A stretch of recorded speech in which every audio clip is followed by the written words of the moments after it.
भारतीय महिला क्रिकेट संघानं विश्वचषकाच्या फायनलमध्ये धडक मारलेली आहे। जगज्जेते ऑस्ट्रेलिया संघावर भारतानं 5 विकेट्सनं मात केली।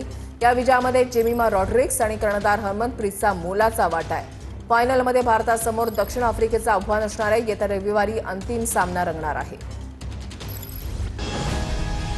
भारतीय महिला संघानं बलाढ्य ऑस्ट्रेलिया संघावर दणदणीत विजय मिळवत आयसीसी विश्वचषकात फायनलचं तिकीट मिळवलंय।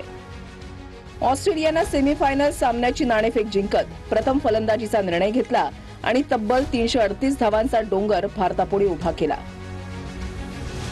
जेमिमा रॉड्रिक्स आणि हरमनप्रीत कौरच्या फटकेबाजीच्या जोरावर भारतानं 339 धावांचं आव्हान 48.3 षटकामध्ये पूर्ण केलं। जेमिमा आणि कर्णधार हरमनप्रीत यांनी 167 धावांची भागीदारी रचत मोलाची भूमिका बजावली आहे। जेमिमाने 134 चेंडूमध्ये 14 चौकारांसह नाबाद 127 धावांची दमदार खेळी केली। जेमिमा नॉकआउट सामन्यात शतक झळकावणारी हरमनप्रीत कौर नंतरची दुसरी भारतीय खेळाडू ठरली।